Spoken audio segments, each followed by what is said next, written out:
So there's a lot to get to tonight, and we got a lot of great questions from our audience. We want to get into the details of what you're calling the Build Back Better plan. Before we get into that, though, I just want to know, there's been a lot of negotiating going on behind the scenes, as I'm sure you are very involved with. Are you close to a done deal? No problems. No, look, Anderson, I've probably spent, well over 100 hours. This is a big deal. We have two plans. One is the infrastructure plans, roads, highway, bridges, buses, trains, et cetera. And the other one is what I call the care economy.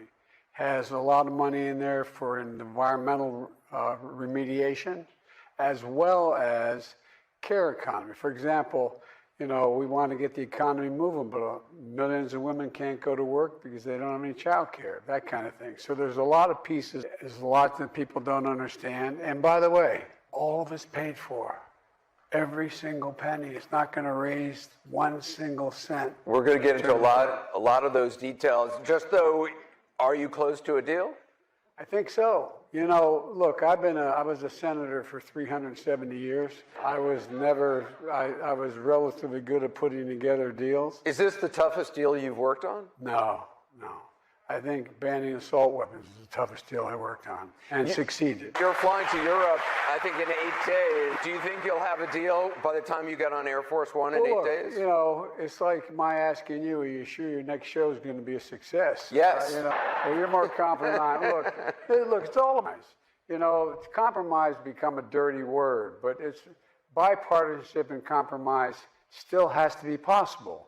When I ran for the president, I said I'm running for 3 reasons. 1, to restore the soul and decency in the country. 2, to build the middle class and the working class so we built from the middle out. And 3, to actually unite the country. And everybody's been saying, well, that's crazy. You can't do it. If we can't eventually unite this country, we're in deep trouble. Bottom line, do you think you will get a deal? I do think I'll get. I want to talk about this. I want you to meet Vanessa Antrim from Bowie, Maryland. She's retired. She's a caregiver for her elderly parents. God love you. She's a Democrat. Vanessa, your question. Yes, Mr. President.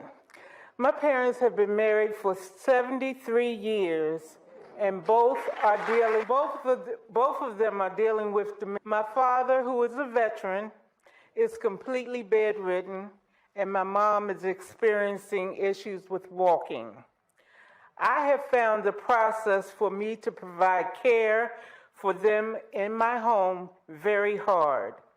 They have worked all their life only for me to experience a lot of red tape to provide supports in a loving home environment. What is being done to support the elderly, especially for a middle-class family like mine? Well, first of all, if my mom were here, I'd say you're a good daughter, number one. Thank you. Number two, I was in a situation like you where I was making more money. I was making $42,000 a year as a senator at the time, although I was listed the poorest man in the Senate for 36 years, but I still made more money than most people because of Senate salaries. What happened was my dad got sick and he was in hospice, so Jill and I took my dad home. We took care of him in our house. But we were lucky because we had the ability to have, I have a sister who's an angel and a brother who's a wonderful guy, and we all took turns in our house taking care of them.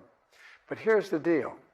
Right now, under Medicaid, there are 860,000, I think it's 860, don't hold me the exact number, it's over 800,000, who qualify for home health care aid for their parents.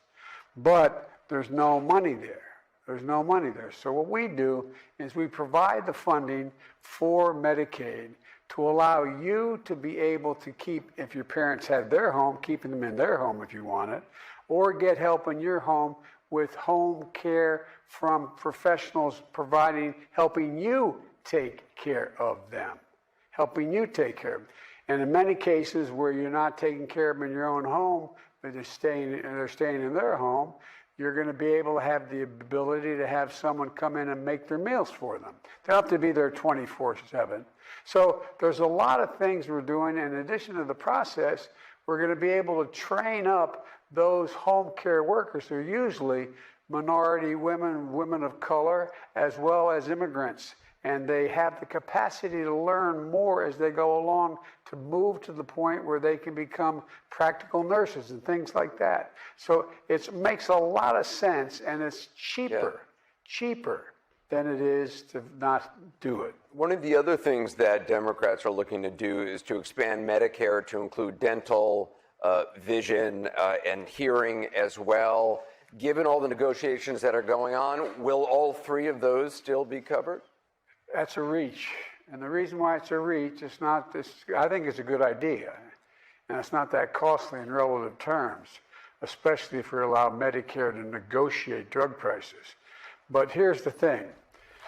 Mr. Manchin is opposed to that, as is, I think, Senator Sinema is as well. Opposed to all of them?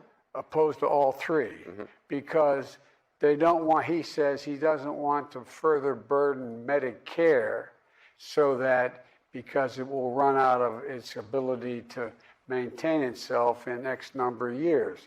There's ways to fix that, but not interested in that part either. But look, Joe's not a bad guy. I mean, he's a friend. And he's always, at the end of the day, come around and voted for it. But here's the point. We're in a situation now where if you are in a circumstance that you're not able to provide, is the most expensive of these things would be dental. Okay? Now, we're talking about, don't have a deal on it yet, maybe getting an $800 voucher from Medicare for dental work that you may need. And the hearing is a very important thing because, as Kristen Sinema, who supports this, points out, hearing is directly related to when you can't hear, you have a problem, and it impacts on dementia. So we're able to, and it's cheaper to be able to take care of the hearing, but I think I've been able to take care of that without changing Medicare, because what's happening is now you have these hearing aid companies. You no longer are going to have to go to the doctor and spend $5,000 and get it. You can go and buy Walgreens and buy over-the-counter hearing aid. This person, The harder one, though, is we haven't gotten a consensus yet on how to deal with seeing glasses. And but that's, so it's not done yet, is the answer. all right. I want to get into the question, and this is Ben Frederick. Ben is a realtor, lifelong resident of Baltimore. He's an independent, serves on the Maryland Multi-Housing By the way, Association. Ben, the Bidens all hail from Baltimore beginning in 1850. I don't know how the hell they kicked me out, but IRS data shows that the top 5% of income earners pay 60% of the income taxes in this country. I hear you repeatedly say that the wealthy are not paying their fair share of income taxes. What is the percentage of income that you believe is fair? Well, I think what's fair is that the present tax code, the highest tax rate is 35%, number one, okay? Number two, you're in a circumstance where corporate America is not paying their fair share. And I come from the corporate state of the world, Delaware. More corporations in Delaware than every other state in the union combined, okay? Now here's the deal, though. You have 55 corporations, for example, in the United States of America, making over $40 billion, don't pay a cent. Not a single little red cent. Now, I don't care. I'm a capitalist. I hope you can be a millionaire or a billionaire. Not a problem. But at least pay your fair share. Chip in a little bit. Well, let me follow up, because Kirsten Sinema, who you mentioned, Senator Sinema, is opposed to any tax rate hikes for corporations and for high earners. Speaker Pelosi suggested today she could accept that. The question is, A, would you accept that? No rate hikes, tax rate hikes for corporations or higher earners? And if so, how would you pay for this plan otherwise? Because you don't have to, look, here's the deal. The tax rate, the corporate tax rate was 37%. Barack and I thought it should come down. We thought it should come down to 28%. In the process, it came down to 21% under Trump, which even the corporate leaders, and you know if you're in real estate, major real estate, ask them. They know they should be paying a little more than 21%.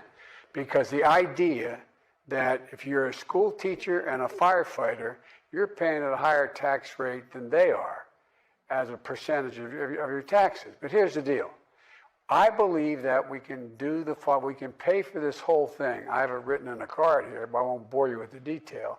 But for example, if you in fact made sure that you paid a minimum 15%, minimum 15% if you're paying nothing, minimum 15%, that's over almost $400 billion over 10 years. So you would be willing to go along with what Senator Sinema, and it seems like Speaker Pelosi is willing to consider, no tax hike for corporations or for high-earning individuals? Here's what I'm willing to do. I'm willing to make sure that we pay for everything without anyone making less than $400,000 paying a single cent more in taxes.